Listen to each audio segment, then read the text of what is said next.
شروع کرتا ہوں اللہ کے نام سے جو بڑا مہربان نہایت رحم کرنے والا ہے۔ السلام علیکم دوستو، welcome on S G A stories.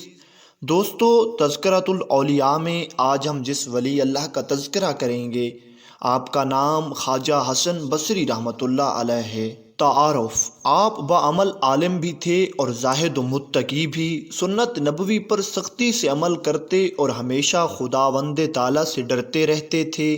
آپ کی والدہ ام المؤمنین حضرت سلمہ رضی اللہ تعالیٰ عنہا کی کنیز تھی۔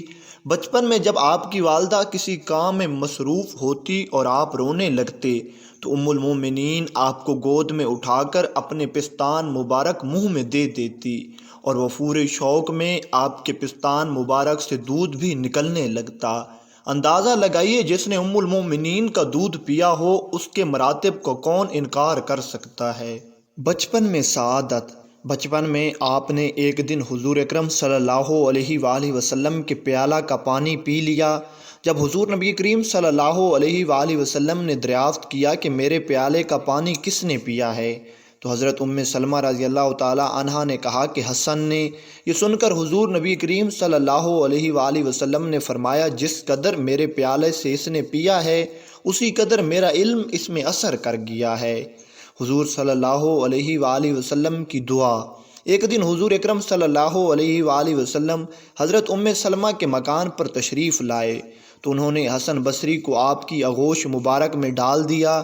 اس وقت حضور نبی کریم صلی اللہ علیہ وآلہ وسلم نے آپ کے لیے دعا فرمائی اور اس دعا کی برکت سے آپ کو بے پناہ مراتب حاصل ہوئے۔ وجہ تسمیہ: ولادت کے بعد جب آپ کو حضرت عمر فاروق رضی اللہ تعالیٰ عنہ کی خدمت میں پیش کیا گیا تو آپ نے فرمایا کہ اس کا نام حسن رکھو کیونکہ یہ بہت خوب روح ہے۔ حضرت سلمہ رضی اللہ تعالیٰ عنہا نے آپ کی تربیت فرمائی اور ہمیشہ یہی دعا کیا کرتی تھی کہ اے اللہ، حسن کو مخلوق کا رہنما بنا دے۔ چنانچہ آپ یکتائے روزگار بزرگوں میں سے ہوئے ہیں اور 120 صحابہ کرام سے شرف نیاز حاصل ہوا، ان میں 70 شہدائے بدر بھی شامل ہیں۔ آپ کو حضرت حسن بن علی سے شرف بیعت حاصل تھا اور ان سے تعلیم بھی پائی، لیکن تحفہ کے مصنف لکھتے ہیں کہ آپ حضرت علی رضی اللہ تعالیٰ عنہ سے بیعت تھے اور انہی کے خلفاء میں سے ہوئے۔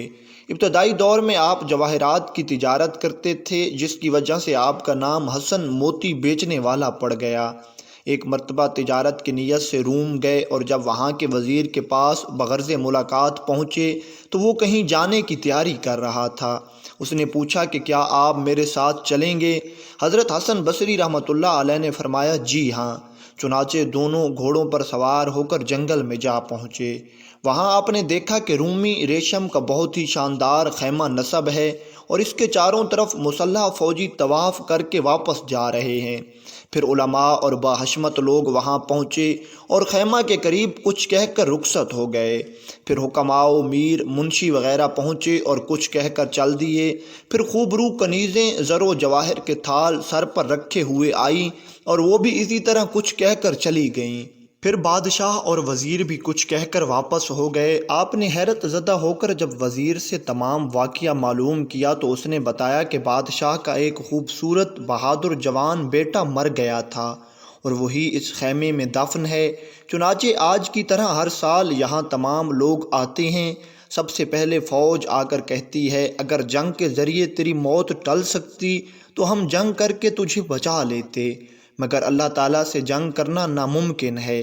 اس کے بعد حکماء کہتے ہیں کہ اگر عقل و حکمت سے موت کو روکا جا سکتا تو ہم یقیناً روک دیتے۔ پھر علماء و مشائخ آ کر کہتے ہیں کہ اگر دعاؤں سے موت کو دفع کیا جا سکتا تو ہم کر دیتے۔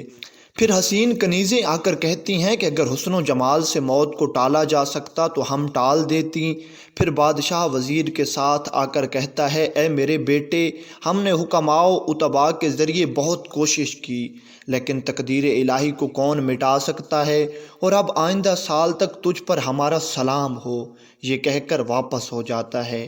حضرت حسن بصری رحمۃ اللہ علیہ نے یہ واقعہ سن کر قسم کھائی کہ زندگی بھر کبھی نہیں ہنسوں گا، اور دنیا سے بیدار ہو کر فکر آخرت میں گوشہ نشینی اختیار کر لی۔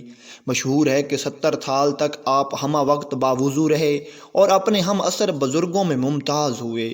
کسی شخص نے ایک بزرگ سے دریافت کیا کہ حسن بصری ہم سے زیادہ افضل کیوں ہیں؟ انہوں نے جواب دیا کہ حسن کے علم کی ہر فرد کو ضرورت ہے اور اس کو سوائے خدا کے کسی کی حاجت نہیں ہے۔ وعظ میں رابعہ بصری کی شرکت۔ ہفتے میں ایک مرتبہ آپ وعظ کہا کرتے تھے، مگر جب تک حضرت رابعہ بصری شریک نہ ہوتی تو وعظ نہ کہتے۔ لوگوں نے عرض کیا کہ آپ کے وعظ میں تو بڑے بڑے بزرگ حاضر ہوتے ہیں، پھر آپ صرف ایک بوڑھی عورت کے نہ ہونے سے وعظ کیوں ترک کر دیتے ہیں؟ فرمایا کہ ہاتھی کے برتن کا شربت چیونٹیوں کے برتن میں کیسے سما سکتا ہے؟ جب آپ کو دوران وعظ جوش آتا تو رابعہ بصری رحمۃ اللہ علیہ سے فرماتے کہ یہ تمہارے ہی جوش و گرمی کا اثر ہے۔ سبق آموز جوابات۔ ایک مرتبہ لوگوں نے سوال کیا کہ آپ اپنے وعظ میں کثیر لوگوں کے اجتماع سے خوش ہوتے ہیں؟ حضرت حسن بصری رحمۃ اللہ علیہ نے فرمایا کہ میں تو اس وقت مسرور ہوتا ہوں جب کوئی عشق الہی میں دل جلا آ جاتا ہے۔ جب آپ سے دین کی اساس کے متعلق سوال کیا گیا تو فرمایا کہ تقوی دین کی اساس ہے اور لالچ تقوی کو ضائع کر دیتا ہے۔ پوچھا گیا کہ جنت عدن کا کیا مفہوم ہے، اس میں کون داخل ہوگا؟ آپ نے فرمایا کہ اس میں سونے کے محلات ہیں اور سوائے نبی کریم، صدیقین و شہداء، عادل بادشاہ اور دیگر انبیاء کرام کے کوئی داخل نہیں ہو سکتا۔ سوال کیا گیا کہ کیا روحانی طبیب کسی دوسرے کا علاج کر سکتا ہے؟ آپ نے فرمایا اس وقت تک نہیں جب تک خود اپنا علاج نہ کر لے، کیونکہ جو خود ہی راستہ بھولا ہوا ہو وہ دوسرے کی رہبری کیسے کر سکتا ہے؟ فرمایا کہ میرا وعظ سنتے رہو، تمہیں فائدہ پہنچے گا۔ لوگوں نے عرض کیا کہ حضور ہمارے قلوب تو سوئے ہوئے ہیں، ان پر آپ کے وعظ کا کیا اثر ہوگا؟ فرمایا کہ خوابیدہ قلوب کو تو بیدار کیا جا سکتا ہے، البتہ مردہ دلوں کی بیداری ممکن نہیں۔ لوگوں نے عرض کیا کہ بعض جماعتوں کے اقوال ہمارے قلوب میں خوف و خشیت پیدا کر دیتے ہیں۔ آپ نے فرمایا کہ تم دنیا میں ڈرنے والوں ہی کی صحبت اختیار کرو تاکہ روز حشر رحمت خداوندی تم سے قریب تر ہو۔ لوگوں نے عرض کیا کہ بعض حضرات آپ کا وعظ محض اس لیے یاد کرتے ہیں تاکہ اعتراض کر سکیں۔ آپ نے فرمایا کہ میں صرف قرب الہی اور جنت کا خواہش مند رہتا ہوں، کیونکہ نکتہ چینیوں سے تو اللہ تعالیٰ کی ذات بھی مبرا نہیں، اس لیے میں لوگوں سے ہرگز یہ توقع نہیں رکھتا کہ وہ مجھے برا بھلا نہ کہیں۔ عرض کیا گیا کہ بعض افراد کا یہ خیال ہے کہ دوسروں کو نصیحت اسی وقت کرنی چاہیے جب خود بھی برائیوں سے پاک ہو جائے۔ آپ نے فرمایا کہ ابلیس تو یہی چاہتا ہے کہ اوامر و نواہی کا سد باب کیا جائے۔ لوگوں نے پوچھا کہ کیا مسلمان کو بغض و حسد کرنا جائز ہے؟ فرمایا کہ برادران یوسف کا واقعہ کیا تمہارے علم میں نہیں کہ بغض و حسد کی وجہ ہی سے انہیں کیا کیا نقصان اٹھانا پڑا؟ البتہ اگر حسد میں رنج و غم کا پہلو ہو تو کوئی حرج نہیں۔ ریاکاری باعث ہلاکت ہے۔ آپ کے ایک ارادت مند کی یہ کیفیت تھی کہ آیات قرآنی سن کر بے ہوش ہو جاتا تھا۔ آپ نے فرمایا کہ اپنے فعل میں اس امر کو ملحوظ رکھو کہ آواز نہ نکلنے پائے، کیونکہ آواز نکلنے سے ریاکاری محسوس ہونے لگتی ہے جو انسان کے لیے باعث ہلاکت ہے، اور اگر کسی حال پر طاری نہ ہو بلکہ وہ قصداً طاری کر لے اور کوئی بھی نصیحت اس پر کارگر نہ ہو تو وہ گنہگار ہے، اور جو شخص قصداً روتا ہے اس کا رونا شیطان کا رونا ہے۔ بے باک مرد خدا۔ ایک مرتبہ دوران وعظ حجاج بن یوسف برہنہ شمشیر اپنی فوج کے ہمراہ وہاں پہنچا۔ اسی محفل میں ایک بزرگ اپنے دل میں یہ خیال کرتے ہیں کہ آج حسن بصری کا امتحان ہے کہ وہ تعظیم کے لیے کھڑے ہوتے ہیں یا وعظ میں مشغول رہتے ہیں۔ چنانچہ آپ نے حجاج کی آمد پر کوئی توجہ نہیں کی اور اپنے وعظ میں مشغول رہے۔ چنانچہ اس بزرگ نے یہ تسلیم کر لیا کہ واقعتاً آپ اپنی خصلتوں کے اعتبار سے اس میں بامسمہ ہیں، کیونکہ احکام خداوندی بیان کرتے وقت آپ کسی کی پرواہ نہیں کرتے۔ اختتام وعظ کے بعد حجاج نے دست بوسی کرتے ہوئے لوگوں سے کہا، اگر تم مرد خدا سے ملنا چاہتے ہو تو حسن کو دیکھ لو۔ پھر بعض لوگوں نے انتقال کے بعد حجاج کو خواب میں دیکھا کہ میدان حشر میں کسی کی تلاش میں پھر رہا ہے، اور جب اس سے پوچھا گیا کہ کس کی جستجو میں ہو تو کہنے لگا کہ میں اس جلوہ خداوندی کا متلاشی ہوں جس کو موحدین تلاش کیا کرتے ہیں۔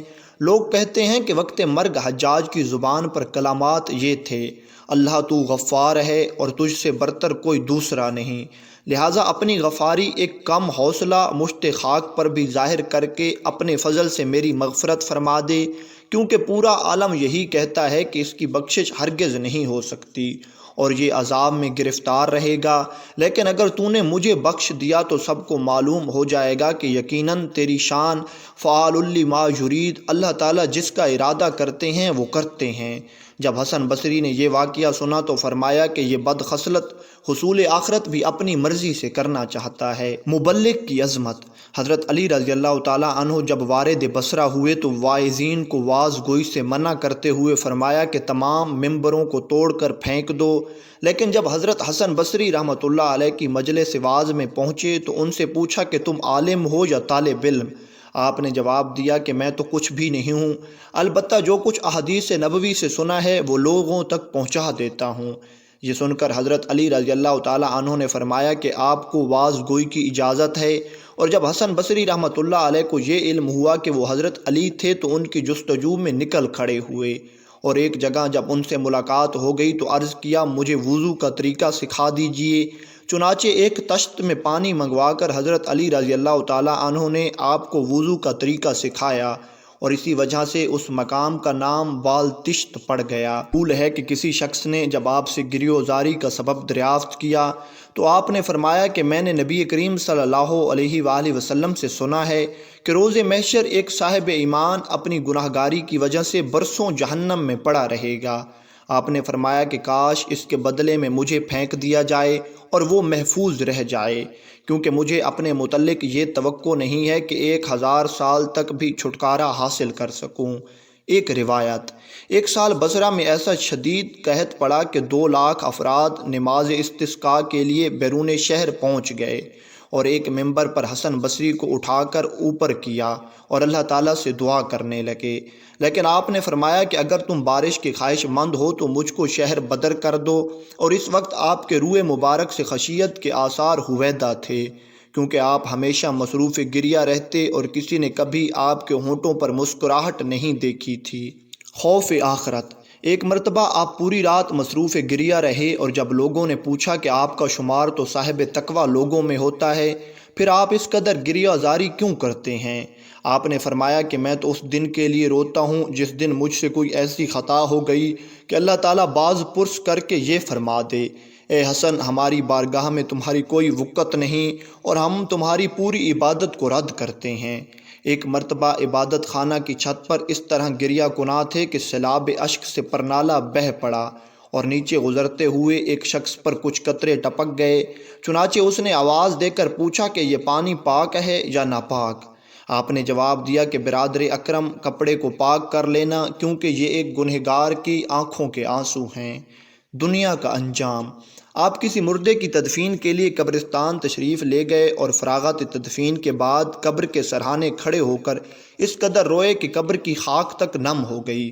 پھر فرمایا کہ جب آخری منزل ہی آخرت ہے تو پھر ایسی دنیا کی خواہش مند کیوں ہو جس کا انجام قبر ہے، اور اس عالم سے خوف زدہ کیوں نہیں جس کی ابتدائی منزل بھی قبر ہی ہے؟ گویا تمہاری پہلی اور آخری منزل قبر ہی ہے۔ آپ کی نصیحت سے لوگ اس درجہ متاثر ہوئے کہ شدت گریہ سے بے حال ہو گئے۔ زیارت قبور میں عبرت ہے۔ ایک مرتبہ لوگوں کے ہمراہ قبرستان پہنچ کر فرمایا کہ اس میں ایسے ایسے افراد مدفون ہیں جن کا سر 8 جنتوں کے مساوی نعمتیں پانے پر بھی نہ جھک سکا، اور ان کے قلوب میں ان نعمتوں کا کبھی تصور تک بھی نہ آیا، لیکن مٹی میں اتنی آرزوئیں لے کر چلے گئے کہ اگر ان میں سے ایک کو بھی آسمانوں کے مقابلے میں رکھا جائے تو وہ خوف زدہ ہو کر پاش پاش ہو جائیں۔ تنبیہ: بچپن میں آپ سے ایک گناہ سرزد ہو گیا تھا۔ آپ کبھی کوئی نیا پیراہن تیار کرواتے تو اس کے گریبان پر وہ گناہ درج کر دیتے اور اسی کو دیکھ کر اس درجہ گریہ زاری کرتے کہ غشی طاری ہو جاتی۔ نصیحت: ایک مرتبہ حضرت عمر بن عبدالعزیز نے آپ کو مکتوب ارسال کرتے ہوئے فرمایا کہ مجھے کوئی ایسی نصیحت کیجیے جو میرے تمام امور میں معاون ہو سکے۔ جواب میں آپ نے لکھا کہ اگر اللہ تعالیٰ تمہارا معاون نہیں ہے تو پھر کسی سے بھی امداد کی توقع ہرگز نہ رکھو۔ پھر دوسرے مکتوب کے جواب میں تحریر فرمایا کہ اس دن کو بہت ہی نزدیک سمجھتے رہو جس دن دنیا فنا ہو جائے گی اور صرف آخرت باقی رہ جائے گی۔ فلسفہ تنہائی۔ جب بشر حافی رحمۃ اللہ علیہ کو یہ علم ہوا کہ حضرت حسن رحمۃ اللہ علیہ سفر حج کا قصد کر رہے ہیں تو انہوں نے تحریر کیا کہ میری خواہش ہے کہ آپ کے ہمراہ حج کروں۔ آپ نے جواب دیا کہ میں معافی چاہتا ہوں کیونکہ میری خواہش یہ ہے کہ صرف اللہ تعالیٰ کی ستاری کے پردے میں زندگی گزاروں، اور اگر ہم دونوں ہمراہ ہوں گے تو ایک دوسرے کے عیوب یقیناً سامنے آئیں گے اور ہم میں سے ہر ایک دوسرے کو معیوب تصور کرنے لگے گا۔ آپ نے سعید بن جبیر کو 3 نصیحتیں کیں۔ اول، صحبت سلطان سے اجتناب کرو۔ دوم، کسی عورت کے ساتھ تنہا نہ رہو، خواہ وہ رابعہ بصری ہی کیوں نہ ہو۔ سوم، راگ رنگ میں کبھی شرکت نہ کرو کیونکہ یہ چیزیں برائی کی طرف لے جانے کا پیش خیمہ ہیں۔ تباہی مردہ دلی میں ہے۔ حضرت مالک بن دینار رحمۃ اللہ علیہ کہتے ہیں کہ جب میں نے حضرت حسن بصری رحمۃ اللہ علیہ سے پوچھا کہ تباہی کس چیز میں ہے تو آپ رحمۃ اللہ علیہ نے فرمایا کہ تباہی مردہ دلی میں ہے۔ میں نے پوچھا کہ مردہ دلی کا کیا مفہوم ہے تو حضرت حسن بصری رحمۃ اللہ علیہ نے فرمایا کہ دنیا کی جانب راغب ہو جانا تباہی ہے۔ جنات کو تبلیغ۔ ایک مرتبہ حضرت عبداللہ نماز فجر کے لیے حضرت حسن بصری رحمۃ اللہ علیہ کی مسجد میں تشریف لے گئے تو اندر سے دروازہ بند تھا اور آپ مشغول دعا تھے اور کچھ لوگوں کے آمین کہنے کی صدائیں آ رہی تھی۔ چنانچہ یہ خیال کر کے کہ شاید آپ کے ارادت مند ہوں گے باہر ہی ٹھہر گیا، اور جب صبح کو دروازہ کھلا اور میں نے اندر جا کر دیکھا تو آپ تنہا تھے۔ چنانچہ فراغت نماز کے بعد جب صورتحال دریافت کی تو فرمایا پہلے تو کسی سے نہ بتانے کا وعدہ کرو۔ پھر فرمایا کہ یہاں جنات وغیرہ آتے ہیں اور میں ان کے سامنے واز کہہ کر دعا مانگتا ہوں جس پر وہ سب آمین آمین کہتے رہتے ہیں۔ حضرت حسن بصری رحمۃ اللہ علیہ کی کرامت۔ کچھ بزرگ آپ کے ہمراہ بغرض حج روانہ ہوئے اور ان میں سے بعض لوگوں کو شدت سے پیاس لگی۔ چنانچہ راستے میں ایک کنواں نظر پڑا لیکن اس پر رسی اور ڈول کچھ نہ تھا۔ جب حضرت حسن بصری رحمۃ اللہ علیہ سے صورتحال بیان کی گئی تو آپ نے فرمایا جب میں نماز میں مشغول ہو جاؤں تو تم پانی پی لینا۔ چنانچہ آپ نماز کے لیے کھڑے ہوئے تو اچانک کنویں میں سے پانی خود بخود ابل پڑا اور سب لوگوں نے اچھی طرح سے پیاس بجھائی، لیکن ایک شخص نے احتیاطاً کچھ پانی کوزے میں رکھ لیا۔ اس حرکت سے کنویں کا جوش ایک دم ختم ہو گیا اور آپ نے فرمایا تم نے خدا پر اعتماد نہیں کیا، یہ اسی کا نتیجہ ہے۔ پھر آگے روانہ ہوئے تو راستے میں سے کچھ کھجوریں اٹھا کر لوگوں کو دیں جن کی گٹھلیاں سونے کی تھیں اور جن کو فروخت کر کے لوگوں نے سامان خرد نوش لیا اور صدقہ بھی کیا۔ نیت کا اثر۔ نیت کا اثر۔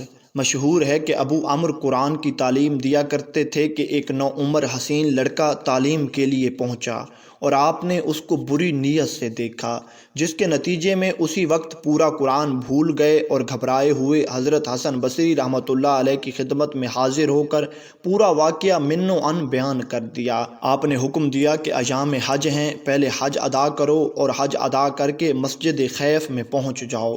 وہاں تمہیں محراب مسجد میں ایک صاحب مصروف عبادت ملیں گے، جب وہ عبادت سے فراغت پا لیں تو ان سے دعا کی درخواست کرنا۔ ابو عمرو کہتے ہیں کہ جب میں مسجد میں پہنچا تو وہاں ایک کثیر مجمع تھا اور کچھ دیر کے بعد ایک بزرگ تشریف لائے تو سب تعظیماً کھڑے ہو گئے، اور جب سب لوگوں کے جانے کے بعد وہ بزرگ تنہا رہ گئے تو میں نے اپنا پورا واقعہ بیان کیا۔ چنانچہ ان بزرگ کے تصرف سے مجھ کو دوبارہ قرآن پاک یاد ہو گیا، اور جب فرط مسرت سے میں قدم بوس ہوا تو انہوں نے دریافت فرمایا میرا پتہ تمہیں کس نے بتایا ہے؟ میں نے حضرت حسن بصری رحمۃ اللہ علیہ کا نام لے دیا۔ یہ سن کر انہوں نے فرمایا کہ حسن بصری نے مجھے رسوا کر دیا، میں بھی ان کا راز فاش کر کے رہوں گا۔ فرمایا کہ جو صاحب ظہر کی نماز کے وقت یہاں تھے وہ حضرت حسن بصری ہی تھے، جو اسی طرح روزانہ یہاں آتے ہیں اور ہم سے باتیں کر کے عصر کے وقت تک بصرہ پہنچ جاتے ہیں، اور حسن بصری جس کے رہنما ہوں اس کو کسی غیر کی حاجت نہیں۔ منقول ہے کہ کسی شخص کے گھوڑے میں کچھ نقص ہو گیا اور اس نے جب حسن سے کیفیت بیان کی تو آپ نے 400 درہم میں اس سے گھوڑا خرید لیا، لیکن اسی شب گھوڑے کے مالک نے خواب میں دیکھا کہ جنت میں ایک گھوڑا 400 مشکی گھوڑوں کے ہمراہ چلتا پھر رہا ہے۔ اس نے سوال کیا کہ یہ گھوڑے کس کے ہیں؟ ملائکہ نے بتایا کہ پہلے تو یہ سب تمہارے تھے، لیکن اب حسن بصری رحمۃ اللہ علیہ کی ملکیت ہیں۔ وہ شخص بیدار ہو کر حضرت حسن بصری رحمۃ اللہ علیہ کی خدمت میں پہنچا اور عرض کیا کہ آپ اپنی رقم لے کر میرا گھوڑا واپس فرما دیں۔ آپ نے فرمایا کہ جو خواب رات تو نے دیکھا ہے وہ میں پہلے ہی دیکھ چکا ہوں۔ یہ سن کر وہ مایوس واپس ہو گیا۔ پھر دوسری شب حضرت حسن بصری رحمۃ اللہ علیہ نے خواب میں عالی شان محلات دیکھ کر دریافت کیا، یہ کس کے ہیں؟ جواب ملا کہ جو بھی بے کو توڑ دے۔ چنانچہ آپ نے صبح کو گھوڑے کے مالک کو بلا کر بے کو توڑ دیا۔ طریقہ دعوت: شمعون نامی ایک آتش پرست آپ کا پڑوسی تھا، اور جب وہ مرض الموت میں مبتلا ہوا تو آپ نے اس کے یہاں جا کر دیکھا کہ اس کا جسم آگ کے دھوئیں سے سیاہ پڑ گیا ہے۔ آپ نے تلقین فرمائی کہ آتش پرستی ترک کر کے اسلام میں داخل ہو جا، اللہ تعالیٰ تجھ پر رحم فرمائے گا۔ اس نے عرض کیا کہ میں 3 چیزوں کی وجہ سے اسلام سے خفا ہوں۔ اول یہ کہ جب تم لوگوں کے عقائد میں حب دنیا بری شے ہے تو پھر تم اس کی جستجو کیوں کرتے ہو؟ دوم یہ کہ موت کو یقینی تصور کرتے ہوئے بھی اس کا سامان کیوں نہیں کرتے؟ اور سوم یہ کہ جب تم اپنے قول کے مطابق جلوہ خداوندی کے دیدار کو بہت عمدہ شے تصور کرتے ہو تو پھر دنیا میں رضائے الہی کے خلاف کام کیوں کرتے ہو؟ آپ نے فرمایا کہ یہ تو مسلمانوں کے افعال و کردار ہیں، لیکن آتش پرستی میں وقت ضائع کر کے تمہیں کیا حاصل ہوا؟ مومن خواہ کچھ بھی ہو کم از کم وحدانیت کو تسلیم تو کرتا ہے، مگر تو نے 70 سال آگ کو پوجا ہے، اور اگر ہم دونوں آگ میں پڑیں گے تو وہ ہم دونوں کو برابر جلائے گی، یا تیری پرستش ملحوظ خاطر رکھی جائے گی۔ لیکن میرے مولا میں یہ طاقت ہے کہ اگر وہ چاہے تو مجھ کو آگ ذرا بر نقصان نہیں پہنچا سکتی، اور یہ فرما کر آپ نے ہاتھ میں آگ اٹھا لی۔ شمعون نے اس کیفیت سے متاثر ہو کر عرض کیا کہ میں 70 سال سے آتش پرستی میں مبتلا ہوں، اب آخری وقت کیا مسلمان ہوں گا؟ لیکن آپ نے اسلام لانے کے لیے دوبارہ اصرار فرمایا تو اس نے عرض کیا کہ میں اس شرط پر ایمان لا سکتا ہوں، مجھے یہ عہد نامہ تحریر کر دیں کہ میرے مسلمان ہو جانے کے بعد اللہ تعالیٰ مجھے تمام گناہوں سے نجات دے کر میری مغفرت فرما دے گا۔ چنانچہ آپ نے اسی مضمون کا اس کو ایک عہد نامہ تحریر کر دیا، لیکن اس نے کہا کہ اس پر بصرہ کے صاحب عدل لوگوں کی شہادت بھی تحریر کروائیے۔ آپ رحمۃ اللہ علیہ نے شہادتیں بھی درج کرا دیں۔ اس کے بعد شمعون صدق دل کے ساتھ مشرف با اسلام ہو گیا اور خواہش کی کہ میرے مرنے کے بعد آپ اپنے ہی ہاتھ سے غسل دے کر قبر میں اتاریں اور یہ عہد نامہ میرے ہاتھ میں رکھ دیں تاکہ روز محشر میرے مومن ہونے کا ثبوت میرے پاس رہے۔ یہ وصیت کر کے کلمہ شہادت پڑھتا ہوا وہ شمعون دنیا سے رخصت ہو گیا، اور آپ نے اس کی پوری وصیت پر عمل کیا، اور اسی شب خواب میں دیکھا کہ شمعون بہت قیمتی لباس اور زرعی جوڑے پہنے ہوئے جنت کی سیر میں مصروف ہے۔ اور جب آپ نے سوال کیا کہ آپ پر کیا گزری تو شمعون کہنے لگا کہ خدا نے اپنے فضل سے میری مغفرت فرما دی، اور جو انعامات مجھ پر کیے گئے ہیں وہ ناقابل بیان ہیں، لہٰذا اب آپ کے اوپر کوئی بار نہیں، آپ اپنا عہد نامہ واپس لے لیں، کیونکہ مجھے اب اس کی کوئی حاجت نہیں۔ اور جب صبح کو آپ بیدار ہوئے تو وہ عہد نامہ آپ کے ہاتھ میں تھا۔ آپ نے اللہ تعالیٰ کا شکر ادا کرتے ہوئے فرمایا کہ اے اللہ، تیرا فضل کسی سبب کا محتاج نہیں۔ جب ایک آتش پرست کی 70 سال آگ کی پرسش کے بعد صرف ایک مرتبہ کلمہ پڑھنے کے بعد تو نے مغفرت فرما دی تو جس نے 70 سال تیری عبادت و ریاضت میں گزارے ہوں وہ کیسے تیرے فضل سے محروم رہ سکتا ہے؟ سبق آموز واقعات۔ آپ نے فرمایا کہ جب میں 4 افراد کے متعلق سوچتا ہوں تو حیرت زدہ رہ جاتا ہوں۔ اول مخنث یعنی ہیجڑا، دوم مست شخص، سوم لڑکا اور چہارم عورت۔ لوگوں نے جب وجہ دریافت کی تو فرمایا کہ میں نے ایک ہیجڑے سے جب گریز کرنا چاہا تو اس نے کہا کہ میری حالت کا اب تک کسی کو علم نہیں، آپ مجھ سے گریزاں نہ ہوں، ویسے عاقبت کی خبر خدا کو ہے۔ پھر فرمایا کہ ایک شخص مستی کے عالم میں کیچڑ کے اندر لڑکھڑاتا ہوا جا رہا تھا تو میں نے کہا سنبھال کر قدم رکھو کہیں گر نہ پڑنا۔ اس نے جواب دیا کہ آپ اپنے قدم مضبوط رکھیں، اگر میں گر گیا تو تنہا گروں گا، لیکن اگر آپ گر گئے تو آپ کے ہمراہ پوری قوم گر پڑے گی۔ چنانچہ میں اس قول سے آج تک متاثر ہوں۔ پھر فرمایا کہ ایک مرتبہ ایک لڑکا چراغ لیے چل رہا تھا۔ میں نے اس لڑکے سے پوچھا کہ اس کی روشنی کہاں سے آتی ہے؟ اسی وقت اس لڑکے نے چراغ کو پھونک مار کر بجھا دیا اور فرمایا کہ حضرت جہاں چلی گئی ہے وہیں سے آئی تھی۔ آپ رحمۃ اللہ علیہ فرماتے ہیں کہ اس لڑکے کی حاضر جوابی پر آج تک میں حیران ہوں۔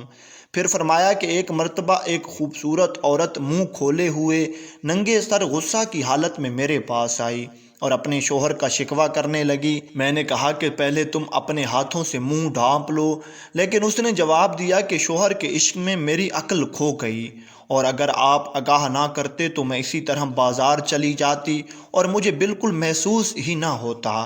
لیکن یہ عجیب بات ہے کہ آپ کو عشق الہی کا دعویٰ بھی ہے اور اسی کی روشنی میں آپ سب کو دیکھتے ہیں، اس کے باوجود بھی آپ اپنے ہوش و حواس پر قائم ہیں۔ آپ رحمۃ اللہ علیہ فرماتے ہیں کہ یہ 4 اشخاص ایسے ہیں جنہوں نے میری زندگی پر گہرا اثر ڈالا ہے۔ منقول ہے کہ ایک مرتبہ آپ واعظ کر کے ممبر سے اترے، بعض افراد کو روک کر فرمایا کہ میں تو تم پر توجہ ڈالنا چاہتا ہوں، لیکن ان میں ایک شخص تھا جو آپ کی جماعت سے متعلق نہیں تھا، اس کو حکم دیا کہ تم چلے جاؤ۔ اظہار حقیقت: ایک مرتبہ آپ نے اپنے ساتھیوں سے فرمایا کہ تم حضور اکرم صلی اللہ علیہ وآلہ وسلم کے صحابہ کی طرح ہو۔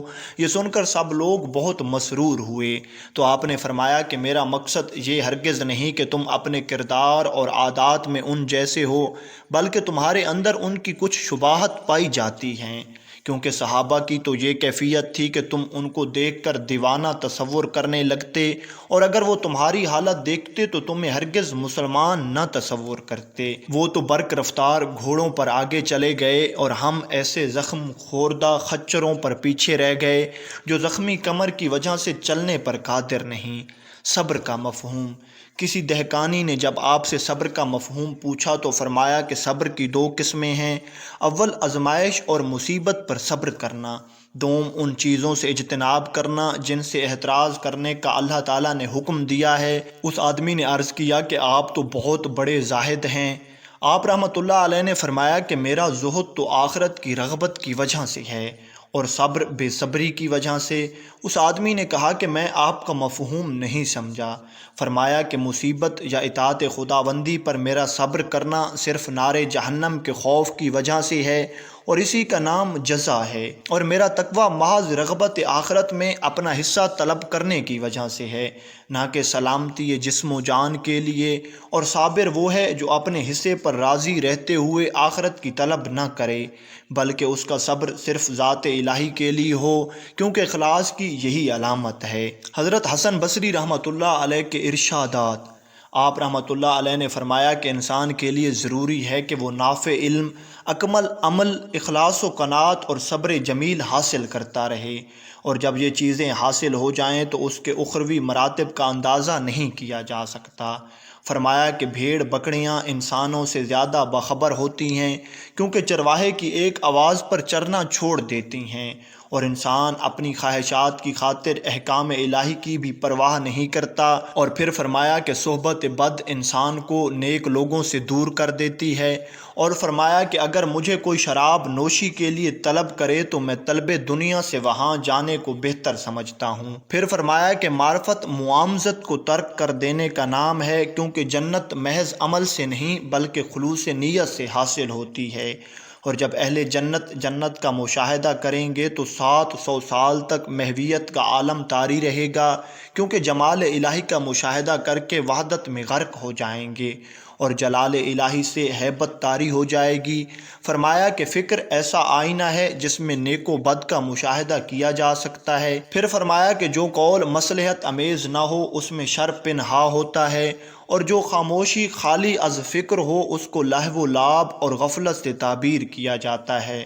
پھر فرمایا تورات میں ہے کہ کان شخص مخلوق سے بے نیاز ہو جاتا ہے، اور جس نے گوشہ نشینی اختیار کر لی وہ سلامت رہا، اور جس نے نفسانی خواہشات کو ترک کر دیا وہ آزاد ہو گیا۔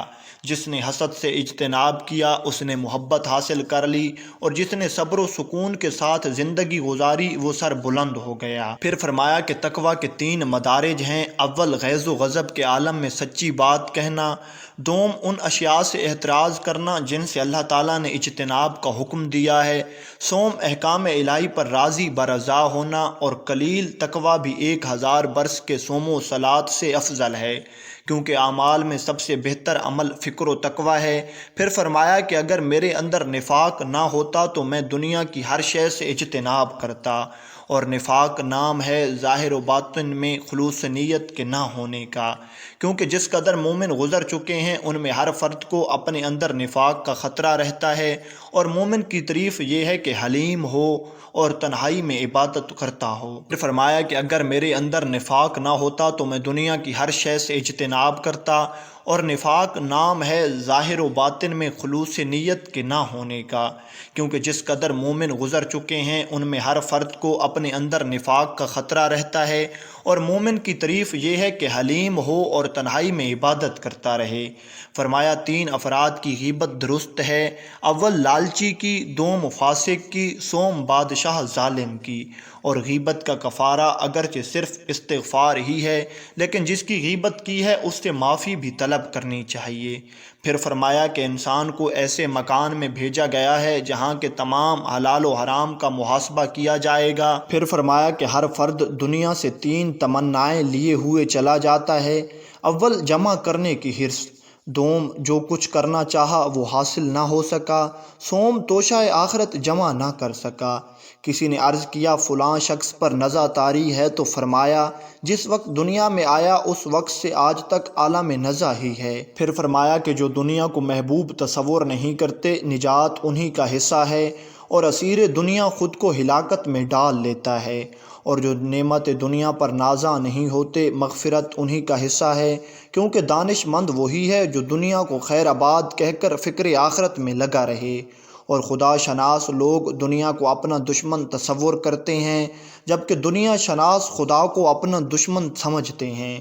پھر فرمایا کہ نفس سے زیادہ دنیا میں کوئی شے سرکش نہیں، اور اگر تم یہ دیکھنا چاہتے ہو کہ تمہارے بعد دنیا کی کیا کیفیت ہوگی تو یہ دیکھ لو کہ دوسرے لوگوں کے جانے کے بعد کیا نوعیت رہی۔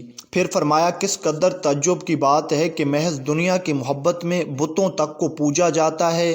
فرمایا تم سے قبل آسمانی کتابوں کی ایسی وقت تھی کہ لوگ اپنی راتیں ان کے معنی پر غور و فکر کرنے میں گزار دیتے، اور دن میں اس پر عمل پیرا ہو جاتے تھے، لیکن تم نے اپنی کتاب پر زیر و زبر تو لگا لیے مگر عمل ترک کر کے آسائش دنیا میں گرفتار ہو گئے۔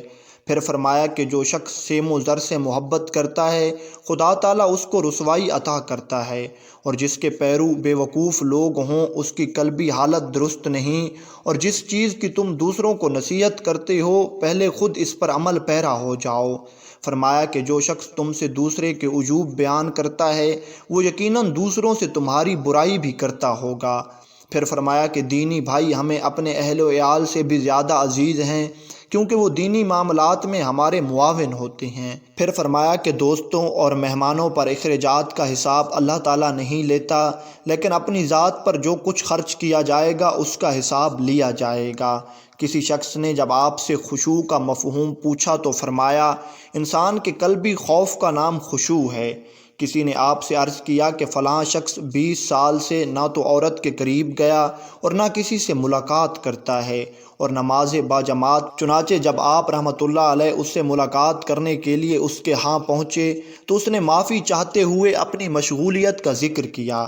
آپ نے پوچھا کہ آخر کس چیز میں مشغول رہتے ہو؟ اس نے کہا کہ میرا کوئی سانس ایسا نہیں جس میں مجھ کو کوئی نعمت حاصل نہ ہوتی ہو۔ آپ نے فرمایا کہ تیری مشغولیت مجھ سے بہتر ہے۔ کسی نے دریافت کیا کہ کیا آپ کو کبھی کوئی خوشی حاصل ہوئی ہے؟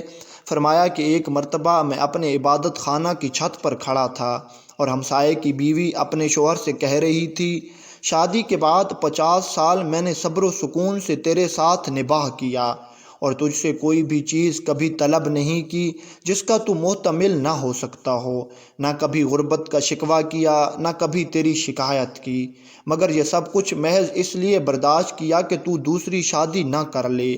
لیکن اگر تو دوسری شادی کا ارادہ رکھتا ہے تو پھر میں امام وقت سے تیری شکایت کروں گی۔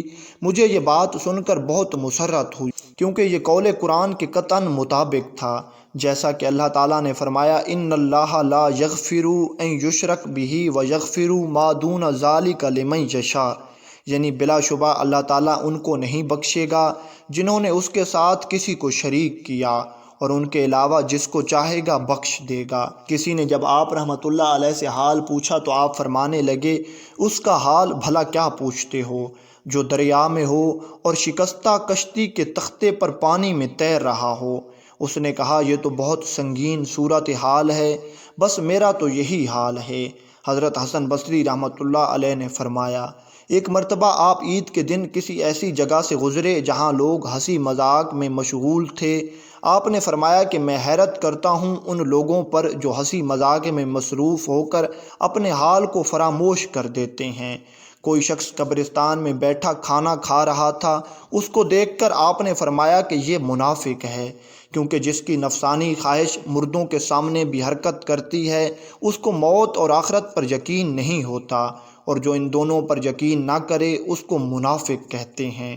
ایک مرتبہ آپ اللہ تعالیٰ سے مناجات کر رہے تھے کہ اے اللہ تیری نعمتوں کا شکر نہ بجا لا سکا اور ابتلا کی حالت میں صبر کا دامن چھوڑ دیا، لیکن عدم شکر کے باوجود بھی تو نے اپنی نعمتوں سے محروم نہ رکھا اور صبر نہ کرنے پر بھی مصیبتوں کا ازالہ کرتا رہا۔ وفات دم مرگ میں آپ مسکراتے ہوئے فرما رہے تھے کہ کون سا گناہ، اور یہی کہتے کہتے روح پرواز کر گئی۔ پھر کسی بزرگ نے خواب میں دیکھ کر پوچھا کہ عالم نزع میں آپ مسکرا کیوں رہے تھے اور کون سا گناہ بار بار کیوں کہہ رہے تھے؟ فرمایا کہ دم نزع مجھے یہ ندا سنائی دی کہ اے ملک الموت سختی سے کام لے، کیونکہ ایک گناہ باقی رہ گیا ہے۔ چنانچہ اسی خوشی میں مسرور ہو کر بار بار کون سا گناہ کہہ رہا تھا۔ وفات کی شب میں کسی بزرگ نے خواب دیکھا کہ آسمان کے دریچے کھلے ہوئے ہیں اور ندا کی جا رہی ہے کہ حسن بصری اپنے مولا کے پاس حاضر ہو گئے، اور اللہ تعالیٰ بھی ان سے راضی ہے اور وہ بھی اپنے خدا سے راضی ہیں۔